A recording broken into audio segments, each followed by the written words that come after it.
내 맘 같지 않은 사람들, 내 뜻대로 안 되는 세상과 공존하게 어른으로 산다는 것. 오늘은 71페이지부터 읽어보겠습니다. 혹시 당신도 어른으로 사는 게 두려운가? 고등학생인 딸아이가 어른이 되고 싶지 않다며 물었다. 왜 꼭 일을 해야 하나요? 그래, 어른이 되지 않을 수 있다면 얼마나 좋을까? 일을 안 해도 되고 신나고 재미있는 놀이로만 가득 찬 세상이라면 얼마나 좋을까? 아침마다 억지로 일어나지 않아도 되고 지각할까봐 도로 위에서 마음 졸이지 않아도 된다면 직장에서 눈치 보지 않아도 되고 아이에게 무슨 문제라도 생길까 노심초사하지 않아도 되고 오늘은 뭘 먹고 입을까 신경 쓰지 않아도 된다면 지난달 카드값 때문에 고생하지 않아도 된다면 떠나고 싶을 때 훌쩍 떠나고 자고 싶을 때 자고 먹고 싶을 때 먹고 놀고 싶을 때 마음껏 놀 수 있다면 얼마나 좋을까. 그럼 일을 안 해도 재미있고 신나게 살 수 있는 곳이 있다면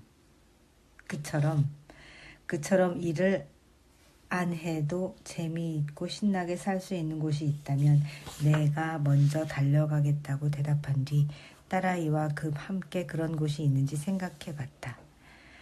하긴 언제까지나 순수하고 천진난만한 아이의 마음을 유지하면서 일할 필요도 없이 즐겁게 살아갈 수 있는 곳이 있긴 있다.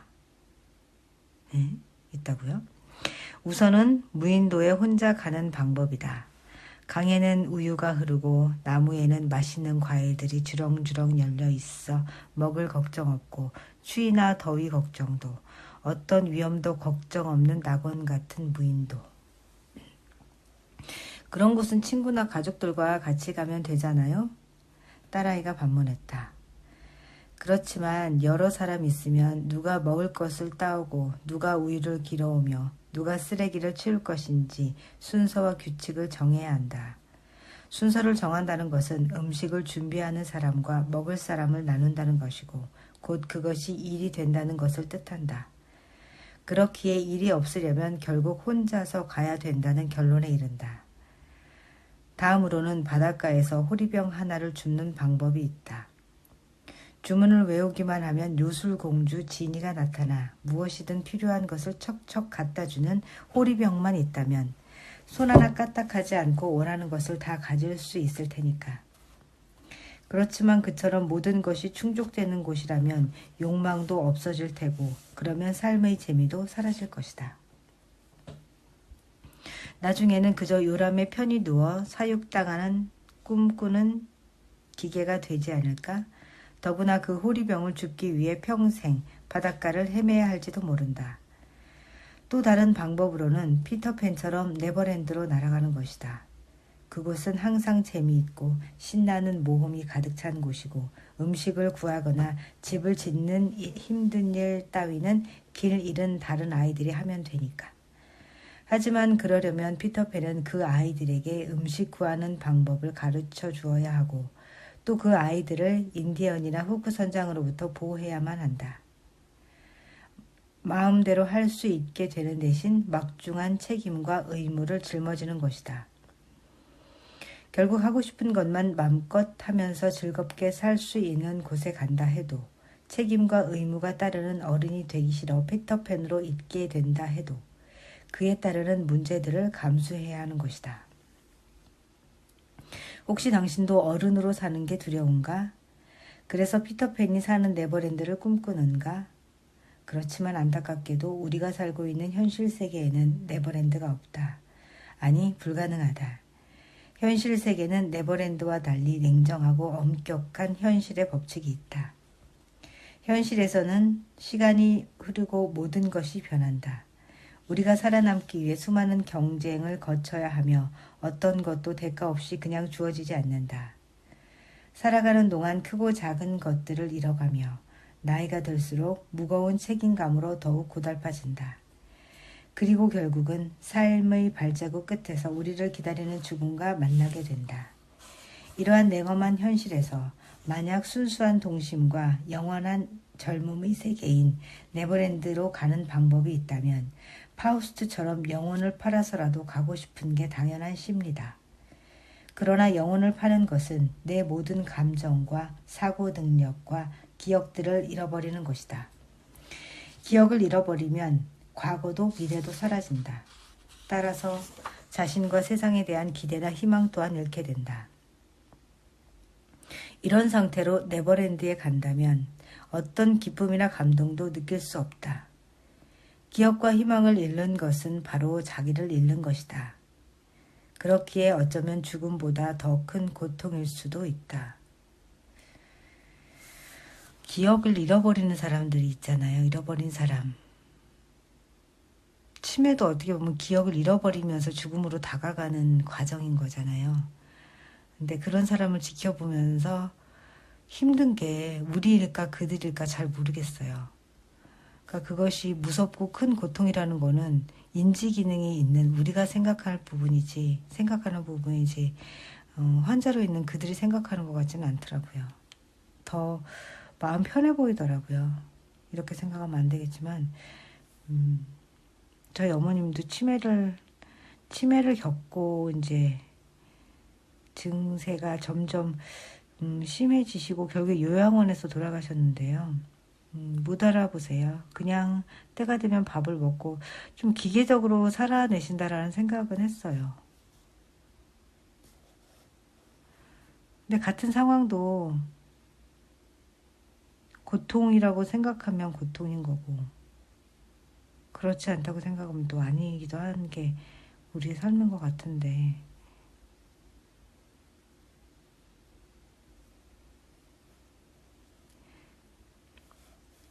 기억을 다 부여잡고 사는 것도 행복한 것 같진 않아요. 더욱이 네버랜드에서 피터팬은 한 사람이면 충분하다. 피터팬은 늘 하나뿐인 존재가 되고 싶어 하니까. 만약 피터팬이 둘 이상이라면 천진난만함과 신나는 모험은 사라져버리고 서로 단 하나의 피터팬이 되기 위해 피터지는 싸움을 벌일지도 모른다. 그렇다고 네버랜드나 피터팬에 대한 꿈조차 꿀 수 없다는 말은 아니다. 그것은 우리 마음속에 꿈꿀 수 있는 상상의 섬으로 남겨두어야 한다. 그래서 가끔은 과거 아름다웠던 시절에 대한 향수와 미래에 대한 희망을 담고 있는 그곳에 가서 살아갈 힘을 얻을 수 있게 말이다. 살아간다는 것의 의미.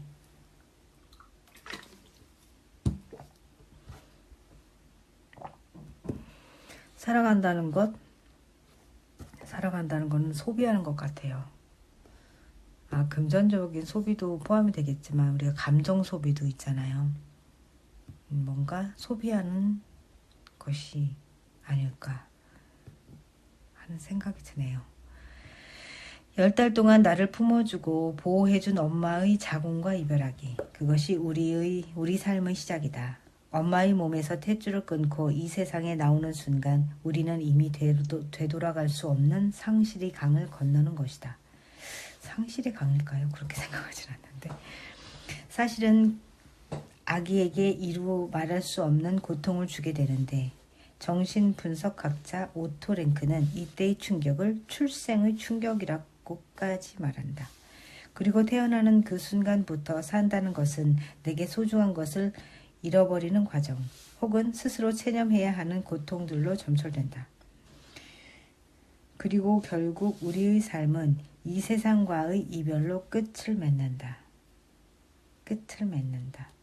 그러고 보면 삶은 상실에서 시작해 상실로 끝난다. 구체적으로 우리는 살면서 무엇을 어떻게 잃어버리는 걸까? 엄마의 품은 포근하고 안전했다. 그랬나요? 그런 기억이 있으신가요? 그리고 그 안에서 엄마와 나는 하나였다. 그러니까 거슬러 올라가 엄마와 나의 관계는 저는 기억을 못하니까 포근하고 안전했는지 잘 모르겠어요. 근데 제가 이제 아이를 임신해서 품고 있었을 때 하나라는 느낌, 이 안에서 안전하다는 느낌? 엄마인 제 입장으로 봤을 때 그렇지는 않던데요.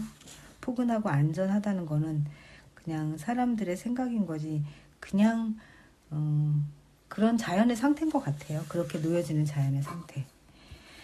얼마 뒤 내가 엄마의 품에서 기어 나와 혼자 걷기 시작하자 세상에는 신기한 것들이 참 많았다. 처음엔 엄마의 품 안에서처럼 내가 원하는 것은 무엇이든 가질 수 있다고 생각했다. 하지만 조금만 잘못해도 넘어지고 다치고 피가 났으며 세상은 위험하고 무서운 것 투성이어서 하지 말아야 할 일들이 너무 많았다.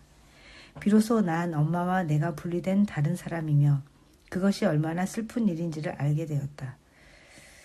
저는 한 번도 이런 감정을 가져본 적이 없는데요.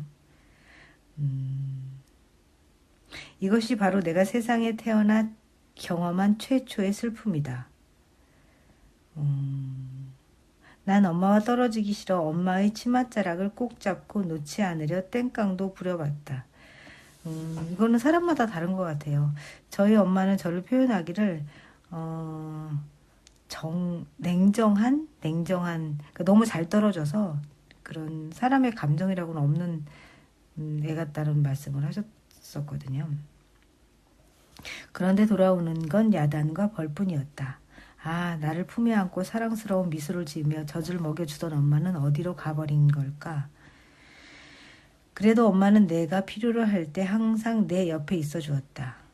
나에게 무슨 일이 생기면 얼른 달려와 문제를 해결해주고 나를 보호해 주었다. 저희 엄마도 그러지 않으셨고 저도 아이한테 그러지 않습니다. 관망하는 자세를 취해요. 어떻게 보면 방해하는 것 같이 보일 수 있는데 저는 거리를 두는 것 같아요. 아이와. 내가 원하는 것은 웬만하면 다 들어주셨다. 그럼 그렇지. 엄마는 나를 사랑하고 있다. 조금 크니까 세상에는 재미있는 일들이 참 많았다. 가지고 놀 것도 많았으며 친구도 생겼다. 내가 무슨 잘못을 하면 야단은 맞지만 아무것도 모르는 천진난만한 아이라는 이유로 다 용서받았다. 그런데 갑자기 위험이 닥쳐왔다. 엄마의 배가 불러오더니 동생이란 놈이 엄마의 무릎 위에 떡하니 앉아있고 온 가족이 그놈만 들여다보고 있는 것이 아닌가. 이제 나는 엄마의 관심밖이었다. 너무 외롭고 화가 났다. 그러던 중 차츰 아빠가 멋있어 보이기 시작했다. 아빠는 힘도 세고 세상에서 못하는 일이 없는 것 같았다. 나도 크면 아빠와 결혼해야지. 그런데 엄마의 눈초리가 심상치 않다.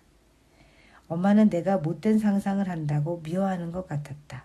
슬펐다. 엄마와 싸워서 이기기엔 내가 너무 작고 힘이 없었기 때문이다.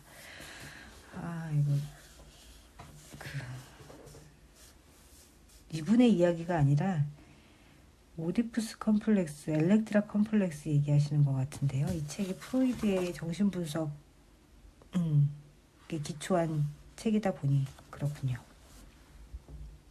그런데 엄마 아빠가 이상하다. 약속도 잘 안 지키고 못하는 일도 많고 어떨 때는 내가 보는 앞에서 창피한 행동을 한다. 때론 우리처럼 싸우기도 한다. 과연 저런 엄마 아빠를 완전히 믿고 의지해도 되는 걸까? 그러다 학교라는 곳에 갔더니 여기저기서 공부하라는 말밖에 안 한다. 넌 이제 어린애가 아니니까 네가 알아서 해 라는 말과 함께. 세상에 뭐 그렇게 공부할 게 많은지 또 안 되는 일은 왜 그렇게 많은지 날마다 경쟁해서 이겨야 한다. 세상은 위험하니까 조심해라 하는 말을 지겹도록 들었다. 그 말 때문일까? 텔레비전에서 무서운 일들이 자꾸 나온다. 학교에서도 이해할 수 없는 일들이 벌어졌다. 한 식구는 아빠가 돌아가셨다고 한다. 왜 이런 일이 벌어지는 걸까? 어릴 때는 아무 걱정도 없었는데 그 행복했던 시절은 다시 오지 않는 걸까? 아, 그 시절로 다시 돌아갈 수만 있다면. 돌아가고 싶으세요? 저는 돌아가고 싶지 않습니다. 어린 시절 특히나. 서서히 내 몸이 변하기 시작하면서 마음도 싱숭생숭해진다. 부모님의 잔소리가 듣기 싫고 짜증난다. 이제 나도 다 컸는데 어른들은 왜 그렇게 간섭이 심한지. 그런데 한편으로는 슬슬 겁도 난다. 조금 있으면 나도 어른이 되는데 그러면 이제 부모님은 보호자가 아니라 보증인이 된단다. 모든 것은 내가 책임져야 하는 것이다. 난 아직 준비가 안 되었는데. 갑자기 짜증이 확 나고 괜시리 슬퍼지면서 세상이 허무하게 느껴진다. 우리는 왜 살아야 하는 걸까? 어른이 되었다.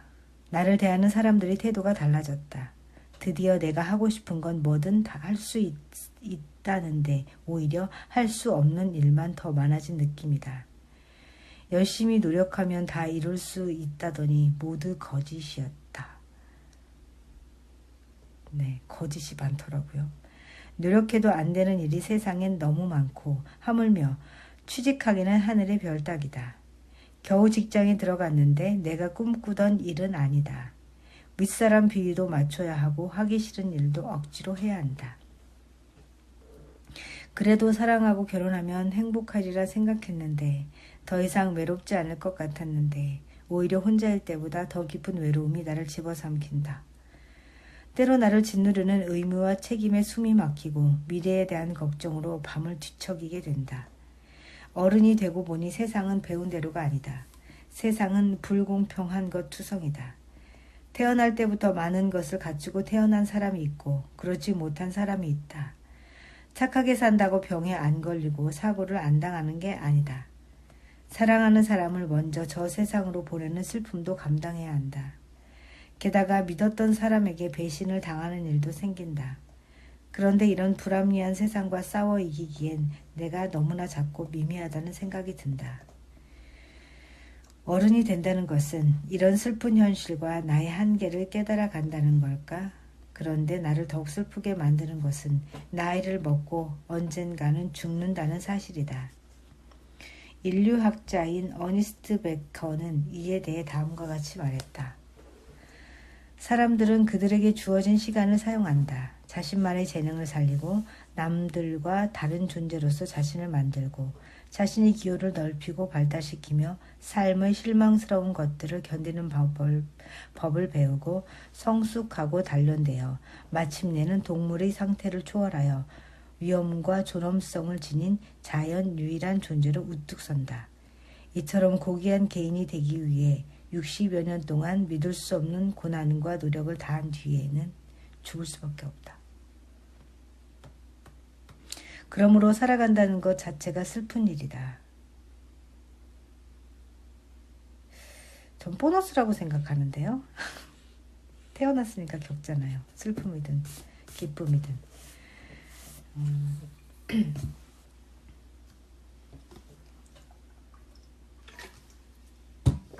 살다 보니 괴로운 순간이 더 많았어요. 저 같은 경우는. 근데 좀 지나고 나면 이 자체도 살아있으니 겪는 것이다 생각하면 또 감사해지더라고요. 그런 감정, 희노애락의 감정을 느낀다는 것 자체가 그 당시에 그 고난을 통과할 때는 너무 괴롭죠. 그렇지만 살아간다는 것 자체가 슬픈 일이라고 생각하진 않아요. 저는. 더 이상 잃어버릴 것이 없다고 생각하는 순간에도 우리는 또 무언가를 잃는다. 그러면 인생이라는 상실의 강을 건너면서 우리는 무엇을 할 수 있을까? 세상이 슬프다고 그냥 주저앉아 버려야 할까? 아무리 세상이 불가능한 것과 금지된 것들로 가득 차 있다 해도 미래가 불안과 고통으로만 이어지는 것은 아니다. 미래의 땅에서는 운명의 두 여신이 우리를 맞이한다. 그리스 로마 신화에 나오는 행운과 기회와 번영을 주관하는 운명의 여신 티케와 상과 벌을 주관하는 운명의 여신 아난케. 우리 생을 주관하는 그들은 좋은 경험이든 나쁜 경험이든 그 경험으로부터 우리가 무엇을 배우느냐에 따라 우리에게 미소를 지을 수도 있고 외면할 수도 있다.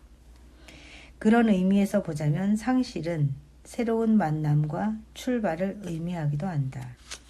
우리는 완벽한 보호처였던 어머니의 자궁과 젖가슴을 포기함으로써 비로소 독립된 개체로서의 내가 될 수 있고 세상의 아름다움과 다양성을 만나게 되며 시의 한 구절처럼 내 운명의 지배자요 내 영혼의 선장이 될 수 있다. 그러므로 우리가 인생이란 상실의 강을 건너며 풀어야 할 가장 큰 숙제는 바로 이것이다. 살면서 잃어버리는 무수한 것들을 어떻게 잘 떠나보내고 그 경험을 변화와 성장으로 이끌 것인가. 누구나 마음속에 상처 입은 어린아이가 살고 있다. 이런 얘기를 요즘 너무 많이 들어서 그런지 좀 식상한 것 같아요. 상처 입은 어린아이가 내면에 자리하고 있다. 우리 마음속에 상처받은 아이가 살고 있다고 말하면 대부분의 사람들은 말도 안 된다는 듯한 표정을 짓는다. 이 책이 쓰여진 때가 꽤 됐죠.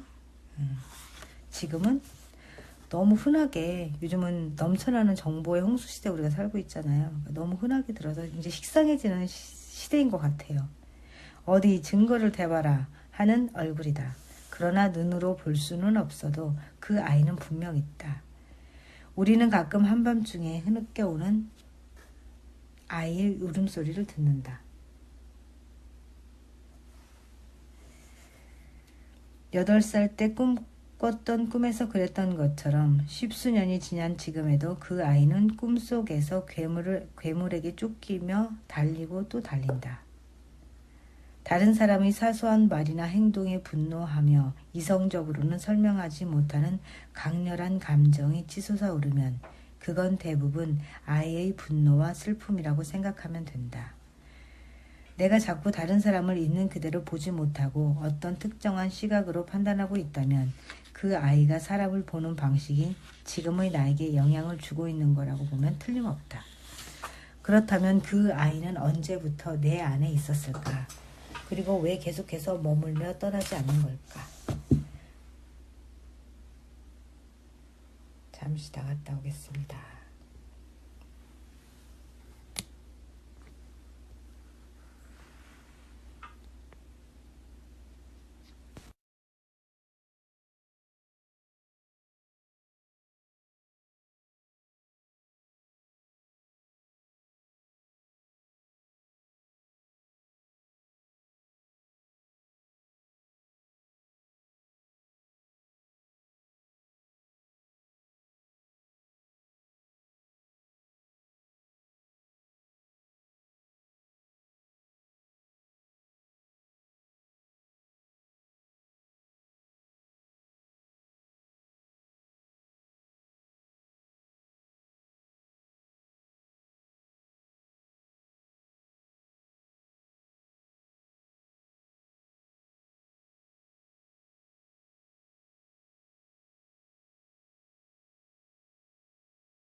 다시 돌아왔습니다.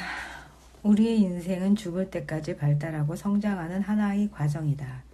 어머니의 뱃속에서 이 세상으로 나오는 순간부터 우리는 발달과 성장을 위한 걸음을 내딛는다. 발달의 동력은 우리의 유전자 안에 자리 잡아 우리가 싫어하든 말든 앞으로 나갈 수밖에 없게 만든다. 그래서 우리는 시간의 흐름에 따라 정해진 발달 코스를 밟아간다. 그런데 각 발달 단계마다 우리가 성취해야 할 과제가 있다.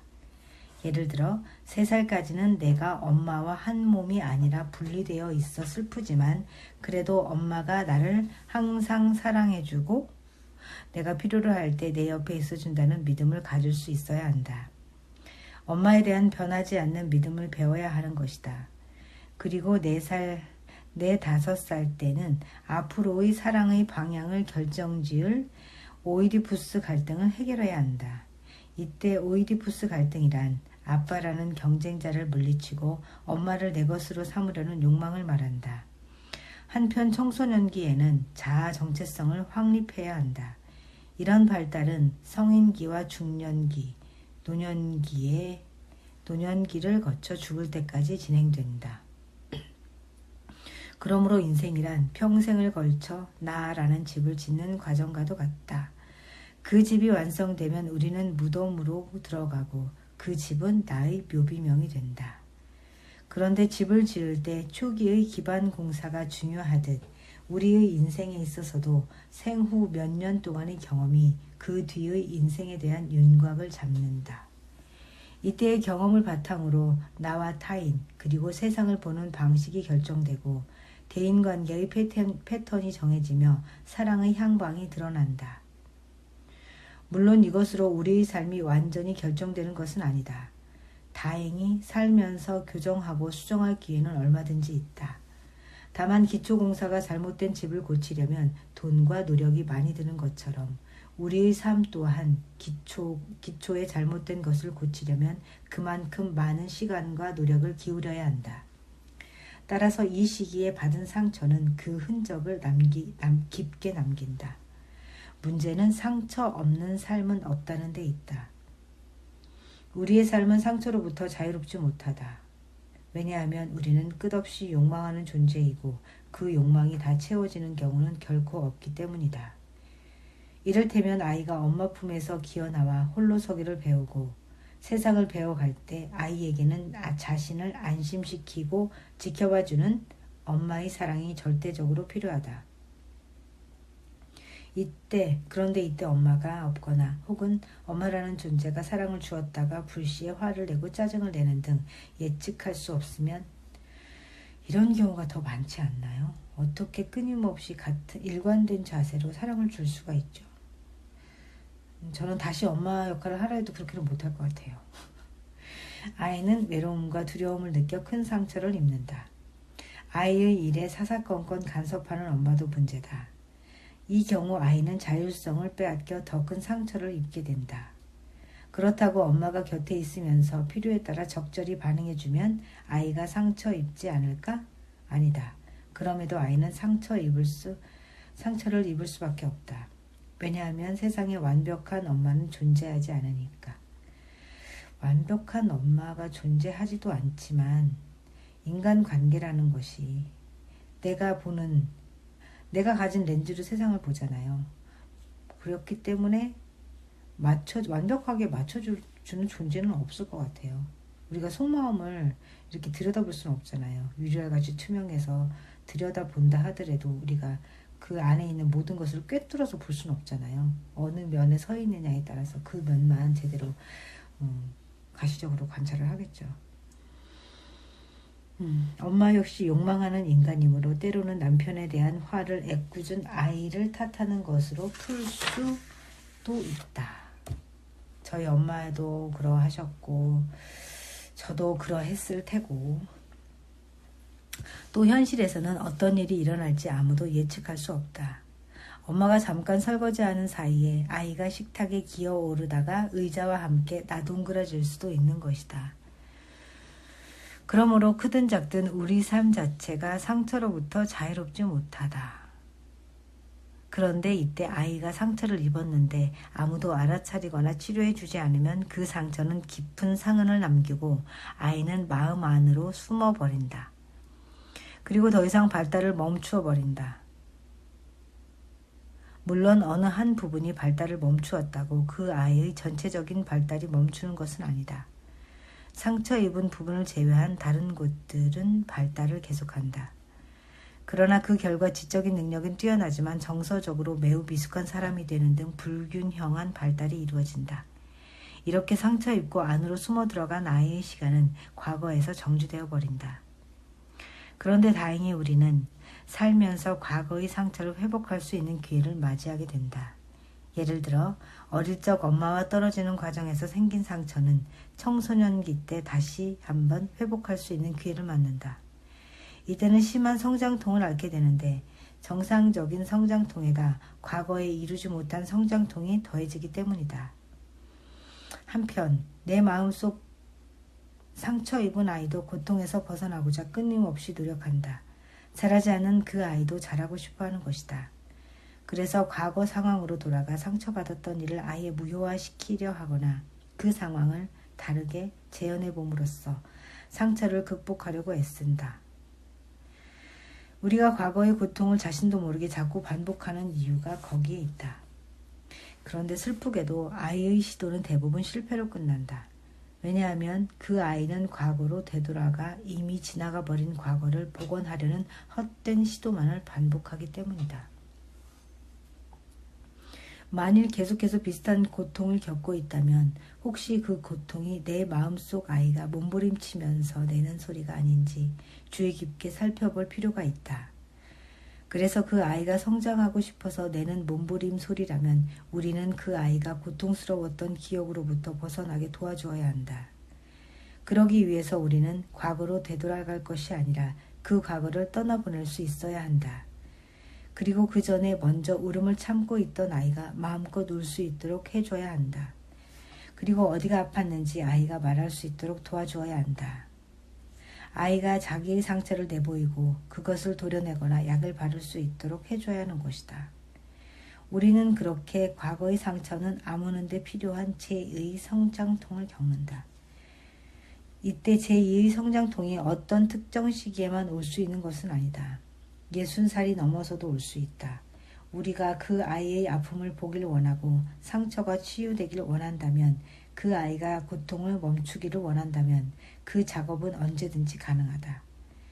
그래서 고통을 이겨낸 아이가 더 이상 밤마다 울지 않을 수 있다면, 밝게 웃으며 잠들 수 있다면, 그래서 멈춰있던 성장을 다시 시작할 수 있다면 아무리 아프고 힘들어도 제2의 성장통은 충분히 겪을 가치가 있다.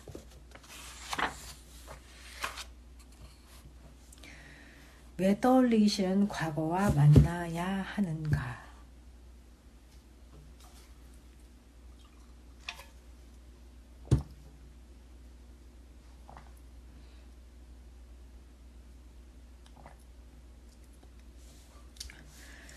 과거에 대해 이야기한다고 뭐가 달라지나요? 굳이 고통스러웠던 과거를 들추어낼 필요가 있나요? 그렇다고 이미 지난 일이 바뀌는 것도 아니고 괜히 마음만 더 혼란스러워지는데. 면담을 시작하는 환자들이 흔히 내게 던지는 질문이다. 하긴 슬프고 괴로운 과거의 기억을 들추는 게 뭐 좋은 일일까? 뭐 좋은 일이 있을까? 너무 창피해서 아무한테도 말한 적이 없는데 만일 망각의 약이라도 있다면 한 알 먹고 깡그리 잊어버렸으면 좋겠는데 말이다. 괜히 엉뚱한 사람한테 화풀이 하게 될까봐 꾹꾹 참고 있는데 왜 일부러 그 잊고 싶은 기억을 다시 떠올려야 한단 말인가. 동굴이 있었다. 그 동굴 안에는 괴물이 살고 있다는 소문이 돌았다. 아닌 게 아니라 바람 부는 날에는 그 동굴에서 흐느끼는 듯한 이상한 소리가 들려왔다. 밤이 되면 커다랗고 시커먼 물체가 움직이는 것이 보이기도 했다.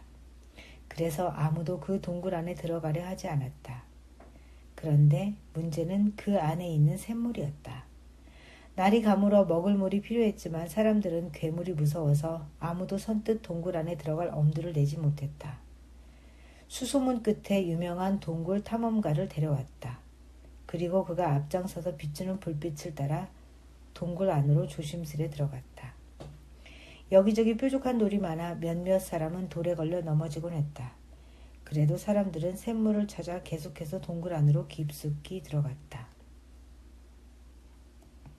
한참을 들어가니 어디선가 사각거리는 소리가 들려왔다. 동굴 탐험가가 등불을 비추었다. 그랬더니 작은 쥐 몇 마리가 과일을 갉아먹고 있는 게 아닌가.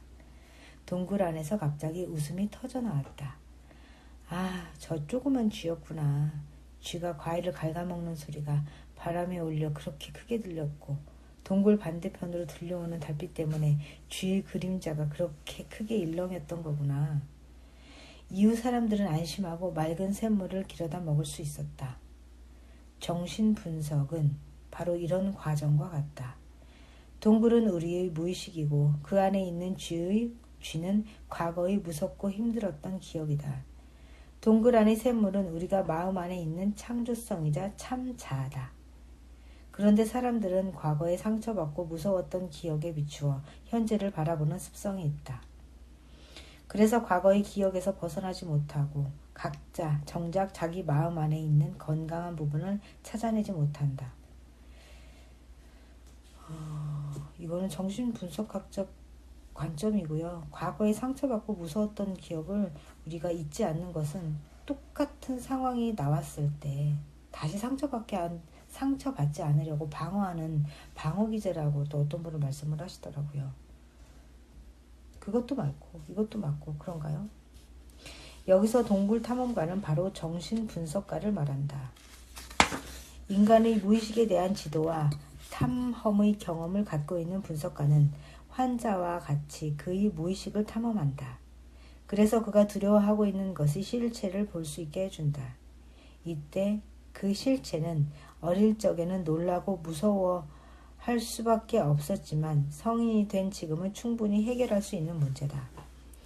괴물이라고 생각해 두려움에 떨며 감히 들여다볼 엄두를 못 냈는데 알고 보니 쥐라는 사실에 안도한 것처럼 말이다.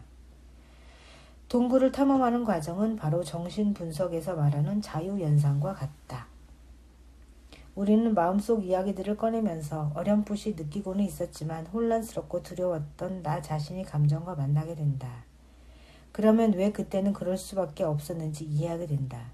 내가 부족하거나 못났기 때문이 아니라 누구라도 그 상황에서는 그럴 수밖에 없었을 것이라는 걸 비로소 이해하게 되는 것이다. 그처럼 그때 나와 나에게 상처 준 사람들의 상황을 이해하면 과거와 화해할 수 있게 된다. 공지영의 소설 우리들의 행복한 시간에는 과거의 불행을 혹처럼 등에 붙이고 그 무게에 짓눌려 허리를 펴지 못한 채 땅만 바라보며 살아온 남녀가 나온다. 세상의 부당함과 잔혹함에 이리저리 끌려다니다 사랑하는 동생을 잃어버린 뒤 인간성마저 포기한 채 두 손에 칼을 쥐게 된 사형수 윤수. 어릴 적 사촌 오빠에게 성폭행당한 충격과 자신의 고통을 저버린 부모에 대한 분노로 자기를 파괴시켜가는 대학 교수 문유정이 그들이다.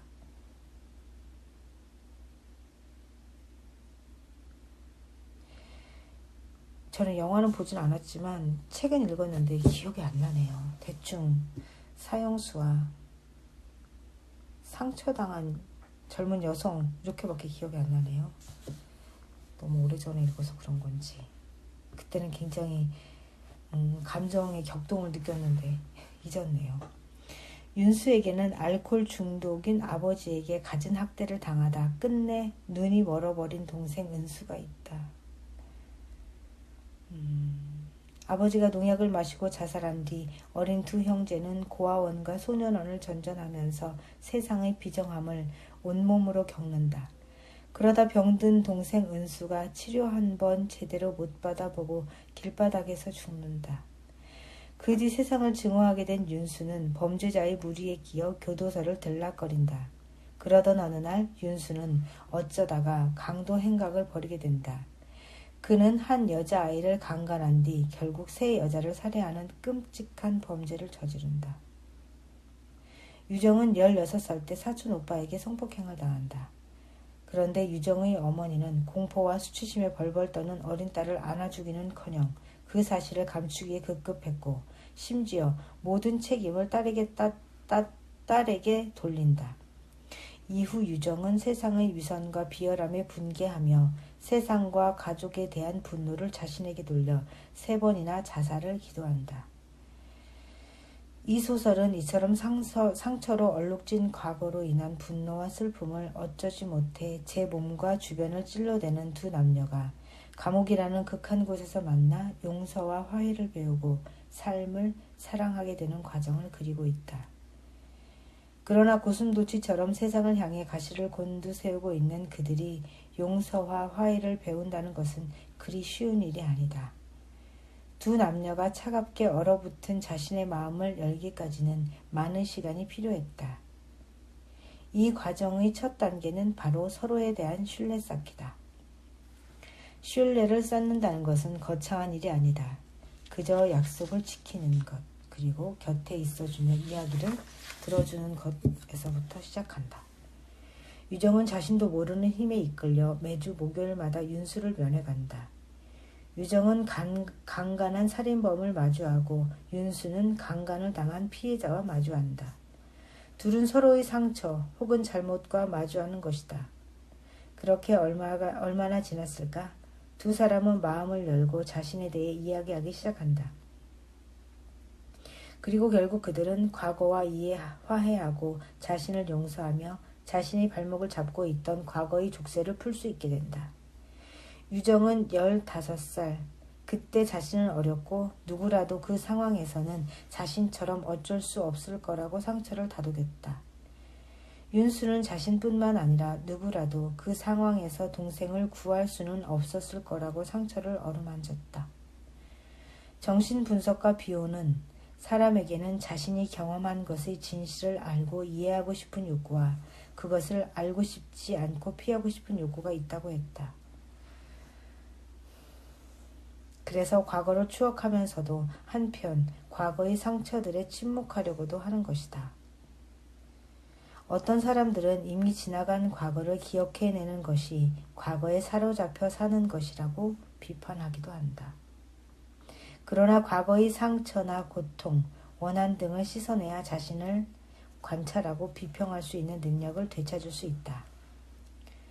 수치스럽고 무력했던 자신과 마주함으로써 자신의 실체를 이해하고 그것으로부터 배우고 나아갈 수 있다.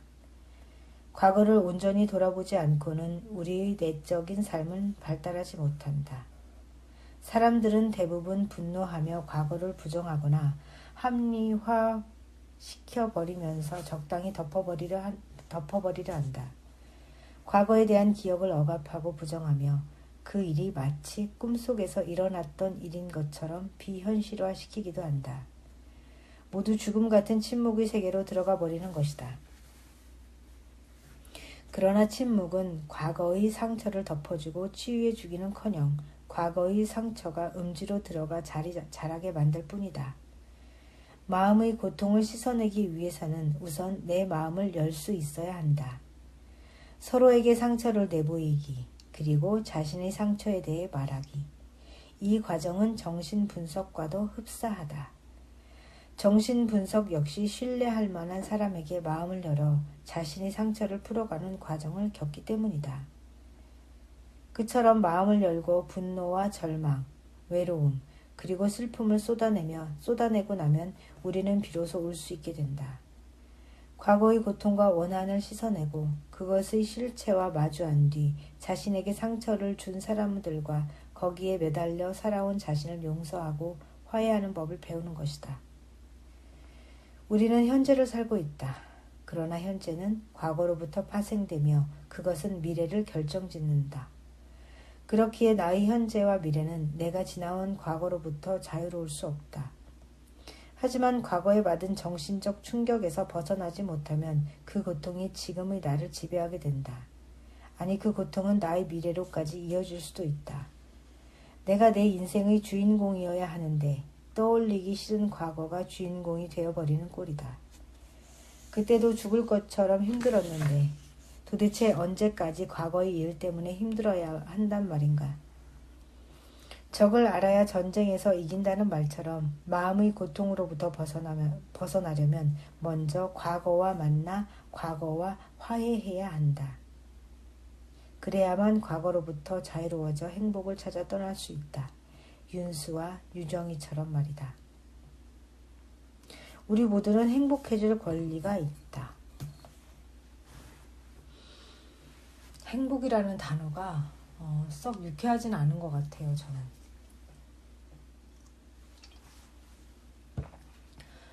찾으려고 하는 것 같아요. 느껴야 하는 거 아닌가요? 행복감에 대해서. 네, 행복하지 않으면 무슨 큰일이 나는 것처럼 행복, 꽃길만 걷자 이런 말도 되게 많이 우리가 쓰고 하기도 하잖아요. 어떻게 꽃길만 걷겠어요? 그냥 삶 그체를 살아가는 것이지. 제가 너무 비관론자인지는 모르겠는데 삶 그 자체를 살아가는 것이지 행복이 어디에 따로 이렇게 찾아가야 만나지는 것은 아닌 것 같아요. 내 내면에 있는 걸 찾아가는 거겠죠. 행복이라는 것도. 예전에는 나이 들어간다는 게 남의 일인 줄만 알았다. 남들은 다 나이 들어도 나만은 늙지 않을 것 같았다. 그러나 시간은 나의 몸과 마음에 그 흐름의 흔적을 새기고 어김없이 나를 여기까지 실어왔다. 이제 내가 앞으로 살아갈 시간은 살아온 시간보다 많지 않다. 난 아직도 어린애 같은 부분이 많은데 아직 사춘기 소녀처럼 충동적이고 감정적이며 감상적인데 아직도 해야 할 일과 하고 싶은 일이 너무 많은데 살아갈 날들이 살아온 세월보다 많지 않은 중년을 훌쩍 넘은 나이가 되어버렸다. 내가 걸어온 길은 어떠했던가. 지난 세월이 꿈만 같다 라는 말은 소설 속 노인들이나 내뱉는 한탄인 줄 알았는데 어렴풋한 기억 속에서 내가 살아온 날들이 아득한 꿈처럼 느껴진다. 그러고 보면 살아오면서 참 많은 일들이 있었다. 숙제하듯 헉헉대며 살아온 날들. 어떻게 살고 있는지도 모른 채 그저 남들 따라 숨가쁘게 달려온 날들. 그 세월 속에서 내가 놓쳐버린 것들이 아쉬움 저편으로 사라지는 것을 그저 눈뜨고 바라봐야만 한다. 아, 인생의 덧없음이여. 문득 고개를 들어 주위를 둘러본다. 같이 늙어가는 남편과 동료, 친구들의 모습이 눈에 들어온다. 그 뒤로는 예전에 내가 그랬듯 호기심으로 가득 차 여기저기 기웃거리고 제잘대면서 종종 걸음으로 따라오는 아이들의 모습이 보인다. 길었든 짧았든 나와 시간을 함께 보내온 사람들이 웃으며 손 흔드는 모습도 보인다. 새삼 그 모든 것이 아직 내 주위에 있다는 사실에 안도하게 된다. 많은 것을 잃었다고만 생각했는데 내가 떠나보낸 것보다 남아있는 것이 더 많구나. 수많은 잘못을 저지르고 수많은 상처를 주며 살아왔는데 부족하기만 한 나를 사랑해주고 염려해주는 사람들이 내 곁에 있구나. 문득 이 모든 것이 너무도 감사하다. 난 지나간 세월을, 그 세월의 꿈들을 잃어버린 게 아니라 모두 내 안에 간직하고 있었다. 그런데 애석하게도 당장 눈앞의 것만 보는 근시안적인 내 눈이 미처 그걸 보지 못했을 뿐이다. 잃어버린 것을 슬퍼하느라 나에게 다가오는 소중한 것들에 감사할 줄 몰랐다. 훨씬 더 행복할 수 있었는데 만족을 모르는 내 욕심이 그것을 가로막고 있었다. 무엇보다도 나 자신에 대한 욕심이 그 어떤 일을 해도 나는 늘 나를 불만족스럽게 만들었다. 남들보다 더 똑똑하고 빈틈없어야 하며 인정받을 수 있어야 한다는 나에 대한 지나친 기대가 나의 행복을 가로막아온 것이다. 우리는 행복해지기 위해서 이 세상에 태어나지는 않았다. 태어난 것은 내 뜻과 무관한 것이었다. 그러나 생명을 얻고 이 세상을 살아가면서 우리는 행복해지길 원한다. 그러면서도 행복은 내가 만드는 것이 아니라 주어지는 것이라고 착각하고 살아왔다. 어릴 적 나에게 무한한 행복감을 안겨준 부모님의 보살핌과 사랑에 대한 미련을 버리지 못해서일까? 나는 아직도 그런 사랑과 행복을 간절히 바란다. 혹시 내가 더 나은 사람이 되면, 내가 더 성공하고 완벽한 사람이 되면 그때의 그 무한한 행복을 다시 찾을 수 있지 않을까 기대한다. 이 기대 때문에 난 항상 짓눌리고 행복을 느낄 수 없었다. 사람은 완벽할 수 없는 존재인데도 완벽해야만 사랑받고 인정받을 수 있다는 어릴 적 나의 불안이 항상 나를 따라다니며 행복을 놓치게 만들었다. 무엇인가를 더 원하고 그것을 손에 넣는다고 해서 행복해지는 건 아니다. 원하던 것을 손에 넣는 순간 바로 우리는 더 큰 것을 원하게 된다. 사람의 욕심은 끝이 없는데 그에 비해 내가 가진 것이 늘 부족하게 느껴지기 때문이다. 행복은 오히려 덜어냄으로써 찾아온다. 동감입니다. 가지지 못한 것들에 대한 욕심을 덜어내는 것, 나에 대한 지나친 이상화를 포기하는 것, 세상은 이래야 하고 나는 이래야 된다는 규정으로부터 벗어나는 것, 그것이 바로 있는 그대로의 나와 세상을 똑바로 보고 내 인생의 주인이 되며 그 안에서 행복을 찾을 수 있는 지름길이다. 지나친 이상화에서 벗어나야 나와 타인에 대해 좀 더 노그러워질 수 있으며 그래야 서로 감싸주며 사랑하는 법을 배울 수 있다.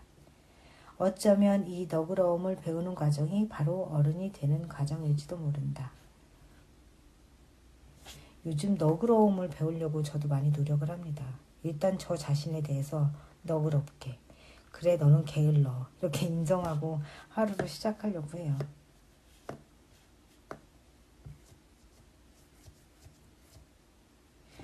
게을러 보였으면 좋겠어요. 우리가 문 밖에 나가지 않고 살 수는 없는데 그 남들의 그게 무심코 던지는 말에 제가 너무 의미를 둬서 세상살이가 힘든가 봐요. 그러고 보면 어른이 된다는 것은 결코 슬픈 일이 아니다. 그것은 우리의 인생에서 진정 중요한 것이 무엇인지를 알게 되는 과정이며 마음의 평화와 행복을 찾아가는 과정이며 삶을 깊게 이해하는 법을 배우는 과정이다. 우리는 행복해질 수 있다. 우리가 진정으로 행복해지길 원한다면 말이다. 그리고 우리는 이 삶이란 고된 강을 열심히 헤엄쳐 왔기에 충분히 행복해질 권리가 있다. 그것은 그리 어려운 일이 아니다. 나를 짓누리는 과거의 무게를 조금 덜어내고 나 자신에 대한 지나친 기대를 조금 덜어내는 것만으로도 충분하다. 문득 내 마음 안에 있는 상처 입은 아이가 사랑스럽게 느껴진다. 그 아이를 사랑스러운 눈길로 다독이자 어느새 보채던 아이가 새근새근 잠이 든다. 그 아이에게 필요한 것은 다른 사람의 사랑이 아니라 바로 나 자신의 사랑이었던 것이다. 내가 좀 더 그 아이에게 너그러워진다면 그 아이는 멈추었던 성장을 계속해 나갈 것이다. 어른이 된다는 것은 성장의 끝이 아니라 과정이다. 산다는 것은 죽을 때까지 멈추지 않는 성장의 과정이다. 그리고 그 성장의 목적은 바로 우리 삶에서 진정 중요한 것이 무엇이며 진정한 행복이 무엇인지를 배우는 데 있다. 그래서 나는 오늘도 차근차근 하나하나 차근히 배워나간다.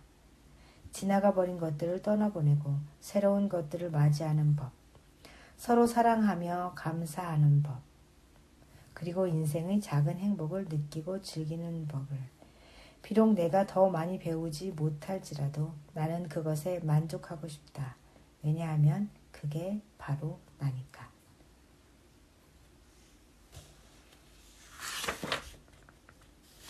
행복해지고 싶다면 이제 그만 떠나보내라. 누구를 떠나보내나요? 슬픔은 시간의 흐름을 따라 흘러가게 마련이다. 강물이 모난돌을 부드러운 조약돌로 다듬어 주듯이 시간의 흐름은 모든 것을 어루만지며 다듬고 희석시켜준다.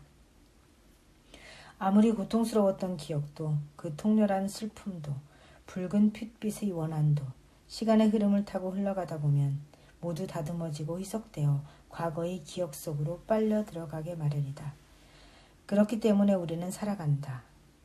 상처나 아픔이 치유되지도 희석되지도 않은 채 그대로 머문다면 우리는 아마 평생 고통스러운 비명을 지르며 살아야 할지도 모른다. 그러나 다행히 세월은 약이 된다. 시간의 흐름에 몸을 맡기고 같이 흘러가다 보면 어느새 고통의 기억은 저만치 뒤로 물러나 나에게 잘 가라고 손짓한다. 그리하여 우리는 그 기억을 뒤로하고 미래를 향해 흘러간다. 그런데 시간의 흐름에 몸을 맡기지 못하는 사람들이 있다. 그들은 떠나가 버리는 것을 막으려고 애쓴다. 특히 떠나가는 연인을 붙잡으려고 많이 애를 쓰지 않나요? 흘러가는 시간의 물살에 맞서 온 힘을 다해 과거의 끈을 잡고 놓지 않으려고 노력하는 것이다. 왜 그들의 시간은 과거에 정지되어 있는 것일까? 왜 그들은 시간의 흐름에 몸을 맡기지 못하는 것일까? 왜 그들은 이별을 견딜 수 없는 것일까? 희선 씨는 오늘도 그에게 전화를 했다. 수화기 저편에서 짜증난 듯한 그의 목소리가 들려왔다. 바쁜 시간에 전화하지 말라며 대뜸 전화를 뚝 끊어버리는 그. 희선 씨는 끊어진 전화기를 들고 한동안 참담한 기분을 어쩌지 못해 망연자실 앉아 있었다. 그러고는 그가 바쁘기 때문에 그럴 거라고 스스로를 위로했다. 희선 씨는 인터넷 채팅을 통해서 그를 처음 만났다.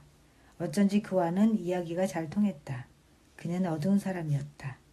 힘들고 복잡한 집안 환경 때문에 과거에 죽으려고 한 적도 있었다.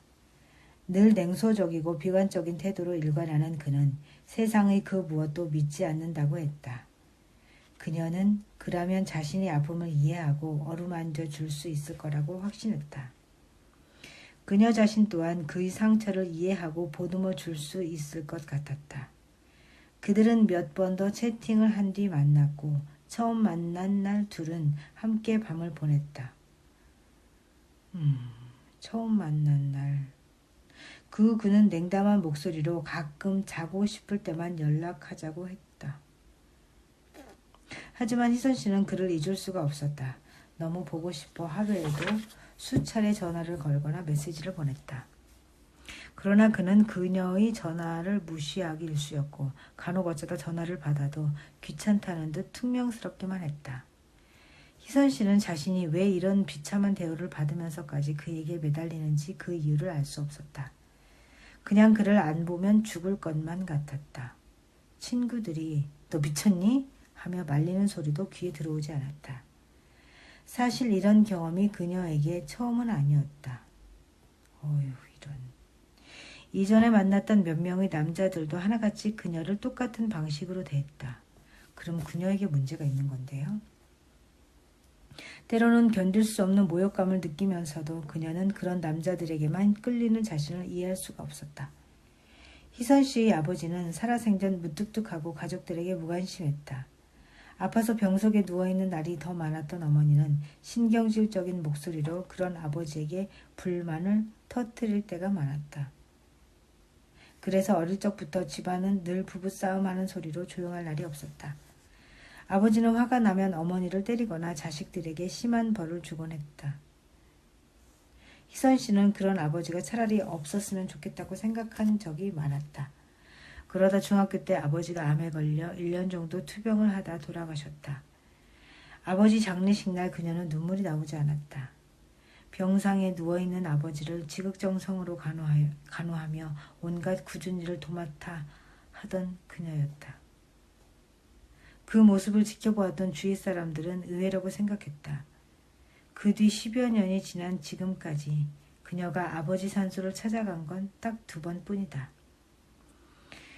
이런 그녀에게 가족들은 인정머리가 없다고 비난하곤 했다.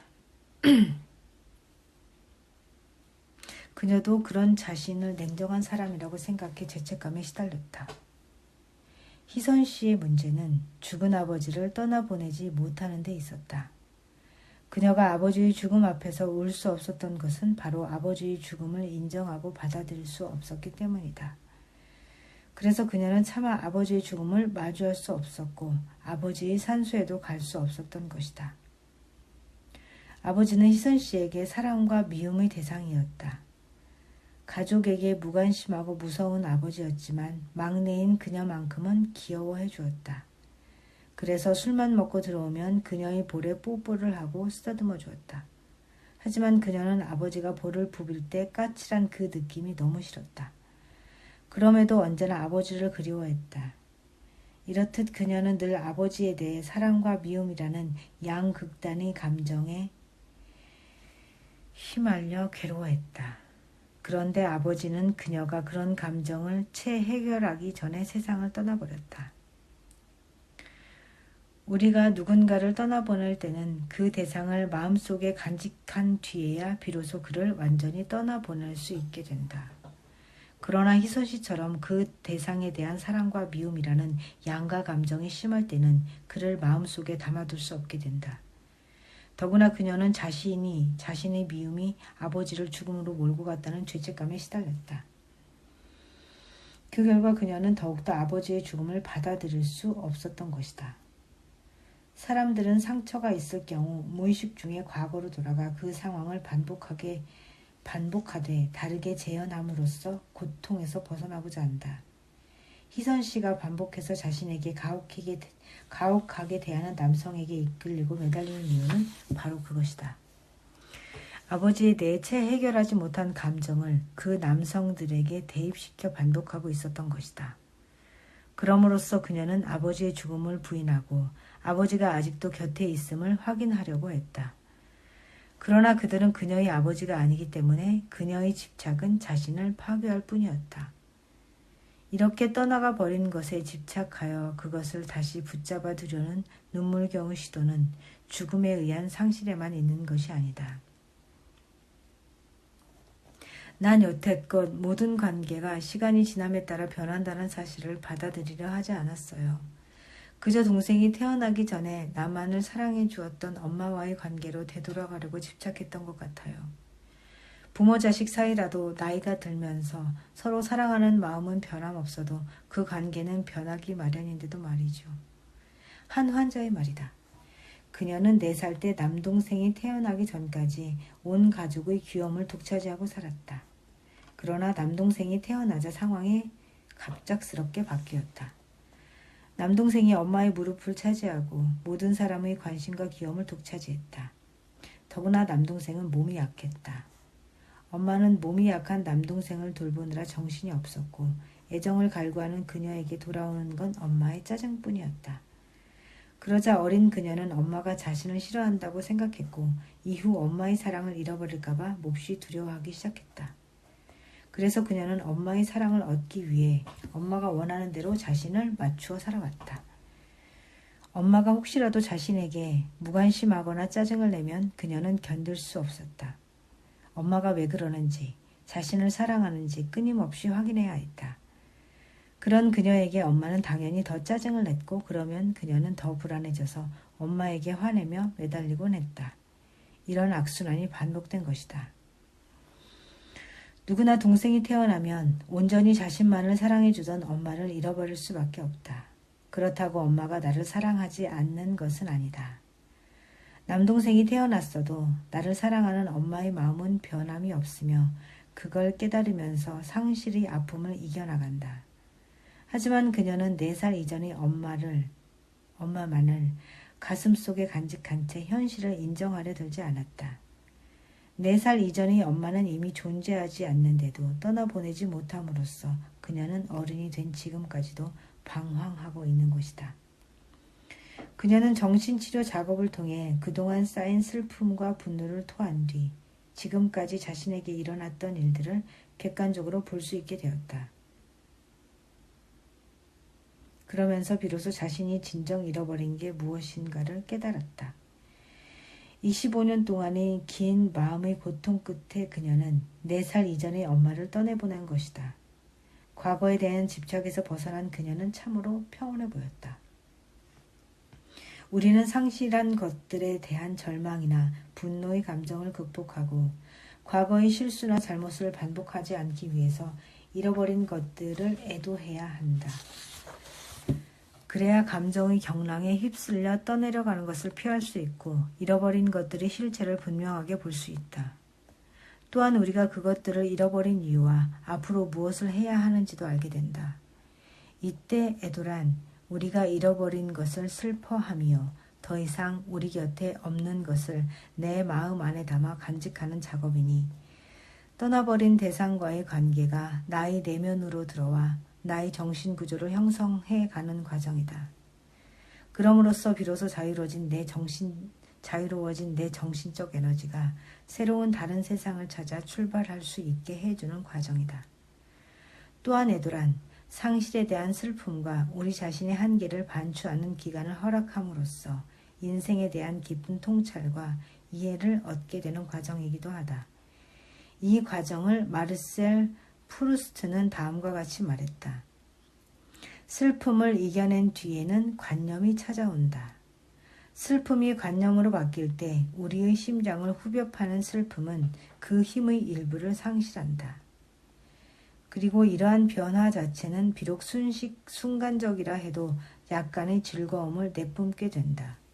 애도란 슬픔이여 고통이지만 떠나보냄이자 동시에 새로운 만남이다.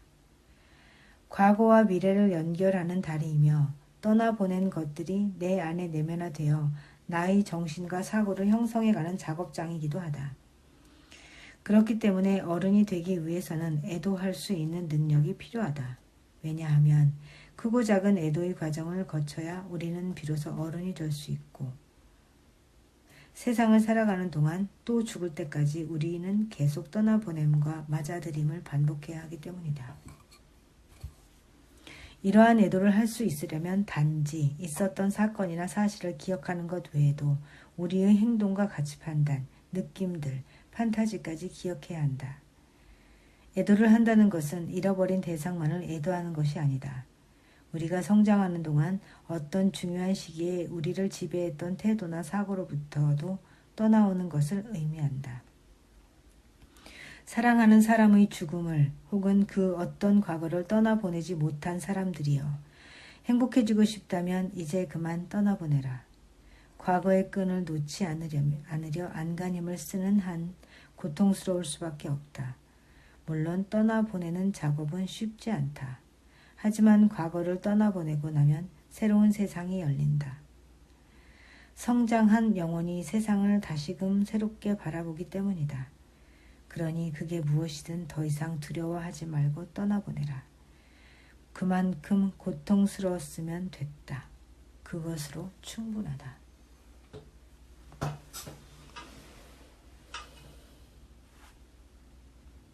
오늘은 여기까지 읽겠습니다. 페이지 105.